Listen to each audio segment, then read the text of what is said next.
Pierre's Hole, now referred to as Teton Valley in Idaho, is a lush mountain valley located to the west of the Teton Range. For centuries, it served as a hunting and gathering area for various native tribes, including the Shoshone, Bannock, and Flathead. Early in the 1800s, it became a pivotal location for the Rocky Mountain fur trade, named after an Iroquois trapper named Pierre Tegan, and it was prized for its abundant game, water sources, and expansive meadows. The valley was the site of significant rendezvous during the 1820s and 1830s, notably the large gathering in 1832 where trappers, traders, and native peoples came together to trade furs, race horses, and celebrate their shared culture. Following the decline of the fur trade in the 1840s, Pierre's Hole continued to serve as a travel route and later drew Mormon settlers in the 1860s and 70s who went on to establish towns and farms. But at the end of the 1832 Mountain Man Rendezvous, Pierre's Hole experienced one of the largest and most famous clashes between Native American warriors and mountain men. Well, let's get into it, shall we? My name's Steven, and welcome to Wild West Deep Dives.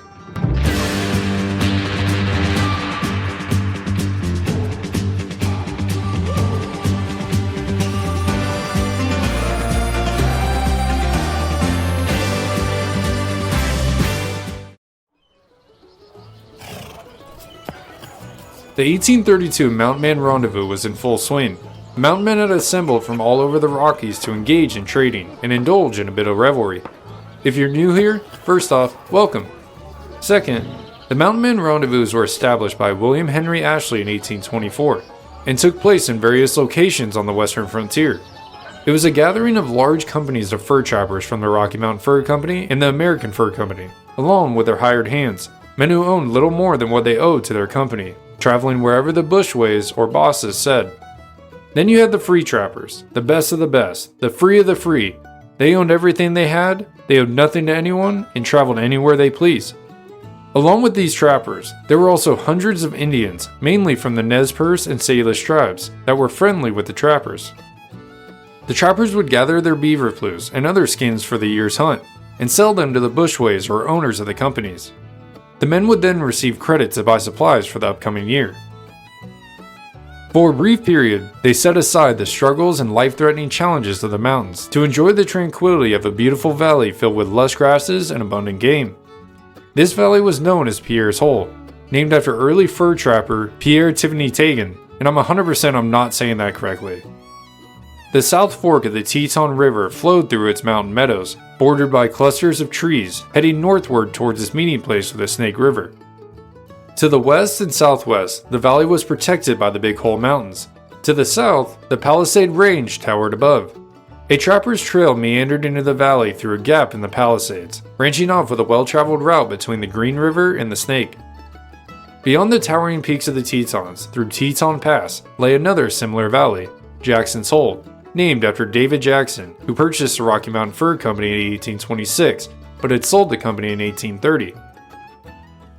Starting in late June, the trappers made their way to the predetermined site and prepared to begin trading, sharing stories of hardship, close calls, and comrades lost in the previous season. For a few days each year, the men could partake in stiff raw whiskey and Indian women, and as the saying goes, sleep with both eyes shut, as no Indian war party dared attack 1,000 fur trappers and Native Americans all gathered together. On the 8th of June, the sound of the rifle shot signaled the arrival of the 180-mule supply caravan from the Rocky Mountain Fur Company led by William Sublette, the seasoned trapper turned trader who was accompanied by over 100 men. With them, a group of 17 inexperienced Easterners led by Nathaniel Wyeth from Massachusetts. Wyeth, a determined Yankee entrepreneur with a keen sense of opportunity. His sights were set on Oregon, which he viewed as a lucrative chance for trading furs and salmon. In the background was a race between the two companies, the Rocky Mountain Fur Company and the American Fur Company, to be the first to arrive at the rendezvous and to have free range of the best pelts and the first to give much needed supplies to the trappers. Sublette had won the race after traversing roughly 1,800 miles of challenging terrain from St. Louis. The journey had been made tougher due to several encounters. First, they had to successfully defend against a nighttime horse raid by the Blackfeet in the Wind River area. They lost 10 horses, but the Blackfeet did not press the attack and there were no injuries on either side. Following that, the renowned trapper Thomas Broken Hand Fitzpatrick, who was dispatched from Pierre's hole to expedite the Sublette wagons, was ambushed by Blackfeet on his return trip, losing his horse, weapons, and nearly his life, staggering back into the rendezvous site after being found by either 2 Iroquois hunters or 2 fellow trappers. We aren't 100% clear. But after this close call, the Indians began calling him Whitehair, as his hair reportedly turned white after the incident. The trading and revelry lasted for over a week. The men bought any necessary repairs for their rifles or traps, or if available, just buy brand new ones, some powder, maybe a new knife, and other essential tools for their trade. They bought trade goods for Indians, beads, blankets, metal items. These just might get you out of a hostile situation with your scalp still intact. They would maybe get some coffee, tobacco, some sugar for the sweet tooth, and other goods. Then only then, after they purchased the necessary goods, did the drinking and party begin. The Nez Perce were known for breeding a particularly fine pony, known as the Palouse horse, which is the ancestor of today's Appaloosa. The mountain men appeared unfazed by the fact that prices were inflated by as much as 2,000% compared to those in St. Louis, which they called mountain prices. They were unaware that this would be the final significant harvest of the beaver trade, but they understood the importance of living in the moment and savoring life while they had a chance. In this group, you had legendary figures of the fur trade. As previously mentioned, William Sublette and his brother Milton, Thomas, now Whitehair Fitzpatrick, along with some of the legendary trappers and mountain men we all know and love, like Kit Carson, Joe Meek, Alexander Sinclair, Robert Campbell, John Ball, Jim Bridger, among many others. At the conclusion of the rendezvous, which usually took several days for everyone to put out, a group of trappers led by Milton Sublette departed on the 17th of July, heading southeast towards the Snake River. Nathaniel Wyeth tagged along as he seized his chance to arrange a reliable escort from Blackfoot territory for the remaining members of his party headed to the Pacific coast. The combined group traveled about 6 to 8 miles before setting up camp for the night. The next morning, as the men were breaking camp, some men noticed distant dark shapes descending from the hills. They speculated whether it was Lucien Fontanella from the American Fur Company, who had never made it to the rendezvous. Others thought that the figures may have been a buffalo herd. But when Wyeth pulled out a spyglass, he took a glance, then shouted, "Indians!" The Indians were divided into 2 groups. Wyeth counted around 150, but reports go as high as 300. They were advancing directly towards the trappers' camp, with women and children following behind while the warriors led the way, whooping and cracking their whips on their horses. They left the hills and entered the valley, where they paused, just out of rifle range. No one was quite certain who these Indians were. One of the warriors bore a Union Jack, the flag of the Hudson's Bay Company. How they got it is unknown. As the bushways stared and the trappers prepared to defend, one of the warriors rode up from the group towards the camp. Joe Meek noticed that the long stem of an Indian pipe rested along the warrior's left arm, indicating that he must be the chief. But the men debated on what tribe it was. Alexander Sinclair suggested they were Crows, but when the chief shouted towards them, the trappers knew that these warriors were Gros Ventres. To be specific, they were Gros Ventre Astinas. These Indians were allies rather than members of the Blackfoot. They were not Piegans, Bloods, or Blackfeet, although all 4 tribes were as close as family could be. Roughly 12 years prior, the Astinas had reunited with their Arapaho relatives, who resided much further south along the Arkansas River and possessed significantly more horses than the northern tribes. But a conflict had prompted the Astinas to return north, where a disastrous encounter with the Crows forced them further into Blackfoot territory. The trappers labeled them as Blackfeet, just like everyone else at the time. The formidable tribes of the Blackfoot Confederacy harbored a deep-seated animosity towards the whites, just as their allies the Astinas did. Just the previous winter, they had set fire to Fort Piegan, the trading post located near the confluence of the Marias River. The Indians outnumbered the trappers. They were between 150 and 300, with nearly half being able to bear arms, equipped with a significant number of Mackinaw rifles, most likely from Kenneth Mackenzie, the bushway of the American Fur Company at Fort Union. The trappers numbered roughly 60 at the time. Milton and his party of 15 men, including Joe Meek, Alexander Sinclair with 15 other fur trappers, and Nathaniel Wyeth with his 20 inexperienced hands, and a few Flathead Indians. At first, the 2 groups eyed one another cautiously. The Gros Ventres moved in a disciplined column, their lodges packed on travois, women and children in tow, suggesting they were migrating rather than raiding. Yet, too many fur trappers had lost their scalps to the Blackfeet in recent seasons for them to fully trust the Astinas. A decision had been made to send 2 delegates to talk with the Astina chief, as Joe Meek was sent back to the rendezvous to gather all the men available and bring them back to the site. This next piece comes from the book Joe Meek, The Merry Mountain Man by Stanley Vesdal. As Meek raced off, Milton Sublette appointed Antoine Godin, an Iroquois half-breed, and a Flathead to go talk with the Astina chief, said to be Chief Biho. Now Antoine Godin had a hatred for Blackfeet, as his father had been killed and scalped by them on Godin Creek. Godin looked at the Flathead who had a rifle in his hand and asked, "Is your piece charged?" The Flathead responds that it is. Godin states, "Then cock it and follow me." The 2 of them mounted their horses and rode side by side to meet the chief halfway. Godin, agile and dark-skinned in his elaborate buckskins and wool hat, alongside the stocky Flathead adorned with 2 eagle feathers in his long black hair that cascaded over the shoulders of his fringed scalp shirt, maintaining a serious demeanor. Biho, the Gros Ventre chief, likely felt apprehensive as he observed the Flathead approaching, as the 2 tribes had long rivaled against one another. But he dared not show weakness or hostility in such an encounter. He sat on his war pony, his wrists wrapped in a vibrant scarlet blanket, which featured a wide band of colorful quill work, the long stem of the peace pipe resting in his left arm. Godin positioned himself on the chief's right side, while the Flathead took to his left. Biho reached out his right hand in a gesture of friendship. Godin's gaze remained fixed on the chief's face. He extended his hand, firmly grasping the chief's hand. Fire! In an instant, the Flathead raised his weapon and pulled the trigger. Biho fell from his saddle, enveloped in a cloud of white smoke. The Flathead spun his pony around and sped away. A loud wail of sorrow and furious war whoops erupted from the Gros Ventre, their bullets whizzing angrily all around Godin.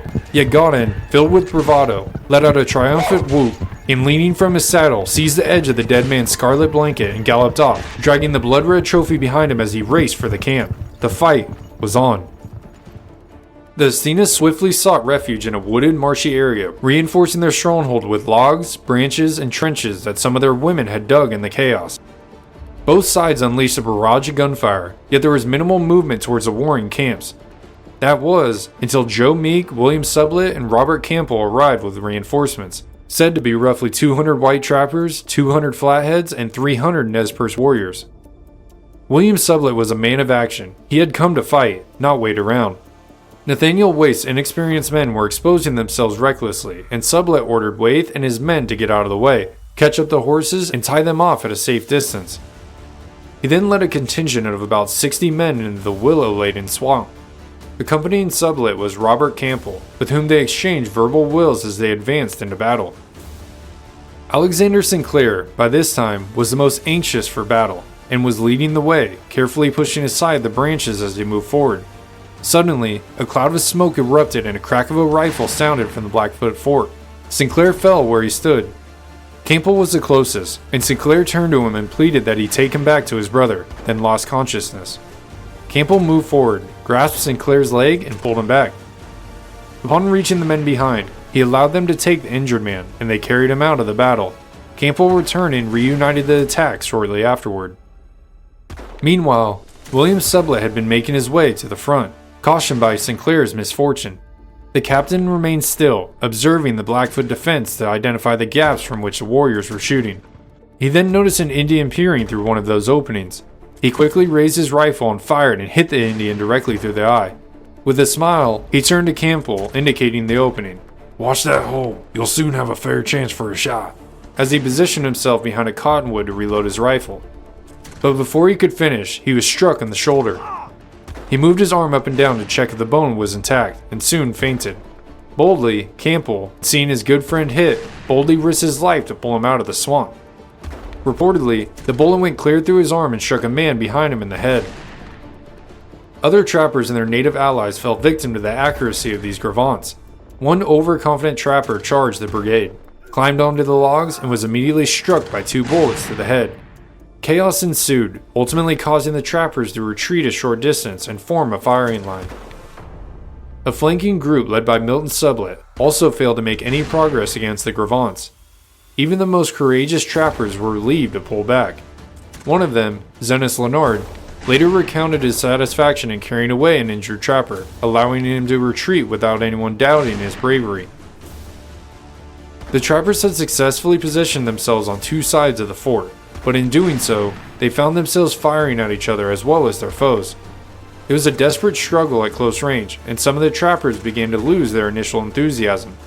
Wyeth, in the thick of the fight, stated, "The idea of a barbed arrow sticking in a man's body, as we had observed it in a deer and other animals, was appalling to us all, and it is no wonder that some of our men recoiled from it." The trappers kept fighting, as both sides began hurling insults at one another. But William Sublette, now wounded, was still fired up, and when he felt the brisk wind flowing, he resolved to set fire to the grass and brush, intending to burn down the Blackfoot fort. But the Indian allies of the trappers were not pleased with his plan, for they knew that the Gros Ventres were rich in supplies and talked the trappers out of it. While they debated and bickered over the issue, the Gros Ventres inside the forts began shouting to the trappers, proclaiming that 400 lodges of their tribe were close by and would completely annihilate the white men. But no one there spoke the Gros Ventre tongue. Therefore, the threat was misinterpreted as a warning that a large number of Gros Ventres were currently raiding the trappers' main camp at the rendezvous. This alarmed the besiegers. Back at the rendezvous were their wives and children, their horses and mules, their supplies for the upcoming season, and their invaluable beaver. If the Gros Ventres managed to seize those, everything would be lost. It was late in the day and everyone was exhausted, sore from the recoil of their guns, covered in powder, hungry, and parched. The casualties had been significant. Sinclair and 4 other mountain men had perished, along with a half-breed and 7 allied Indians. At least a dozen were seriously injured. It had been a fierce battle. But when the mountain men learned that their camps at the rendezvous were in danger, they did not hesitate. They mounted their horses and rode furiously to confront the savage warriors eager for their blood, leaving behind a small guard to cover the fort. Campbell and Fitzpatrick led the mountain men back to the rendezvous site at full gallop. Upon arrival, they found everything just as they had left it. No Blackfeet had been spotted in the vicinity. The mountain men searched area around their camps for any signs of Blackfeet. They found nothing, and as night fell, they returned and unsaddled their horses where their women were busy around the flickering cook fires. That night, the exhausted men stood guard at the rendezvous, but there was no attack. By morning, they realized that the Indians in the fort had been deceiving them, luring them away from the fight with a false alarm. Furious at the trickery, they raced back to eliminate the cunning Blackfeet in the fort. They surrounded the fort once again, shouting defiance and firing into the logs and earthworks. The Blackfeet did not return fire, and when one of the whites, bolder than the others, approached and peered inside, he discovered that the fort was deserted. The Blackfeet had escaped during the night, leaving behind 9 dead warriors and 24 dead horses within the fort. Additional bodies were found outside. The fight was over.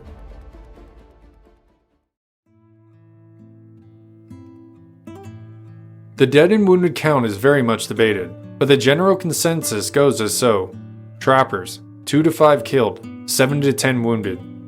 Indian allies, from 20 to 30 killed or wounded. For the Gros Ventres, 25 to 40 warriors, women, and children killed, with some estimates going as high as 60, and 30 to 50 wounded. As the smoke lifted from the valley floor, and the final war cries echoed against the Teton peaks, Pierre's hull was left scattered with the remnants of one of the most significant and brutal battles of the fur trade period. The Gros Ventres, who had fought with remarkable intensity from their timber fortress, were ultimately defeated. Their women and children had stood alongside the warriors amidst the chaos of battle. The victors did not experience a sense of triumph. The mountain men tallied their own losses. Sinclair was killed in the very first charge, Sublette was severely wounded, and several comrades had perished. Their Flathead and Nez Perce allies mourned even greater losses, the toll of repeatedly charging into a lethal stronghold. The cost was harsh on both sides. For the fur trade, the battle unveiled a harsh reality. The wilderness was not an unoccupied expanse waiting to be trapped and traded, but a contested territory fiercely defended with bravery and blood. The rendezvous had started with joy and concluded with somber lessons etched into the minds of every survivor. Osborne Russell spoke of the terrible carnage, and Joseph Meek never forgot how dangerously close the day had come to the catastrophe. In the years that followed, The Battle of Pierre's Hole was commemorated as the largest confrontation between mountain men and native forces in the Rocky Mountains. It became a part of frontier folklore, a tale of daring assaults and desperate defenses. It was neither a clean victory nor a noble one. It served as a reminder of the brutal, violent clash of cultures on the fur trade frontier, where bravery and tragedy were intertwined. Before I end this, I wanted to give the sources for this episode, and some of them I mentioned throughout the video, but here we go. Joe Meek, The Merry Mountain Man by Stanley Vesdahl. Robert Barr Smith from History.net, and the accounts from Joe Meek, Hiram Chiddington, Osborne Russell, Zenas Leonard, John Ball, Robert Campbell, Nathaniel Wyeth, and Robert Newell. I took all the sources and accounts and tried to put together the most accurate and factual story I could of the lead up and the battle itself.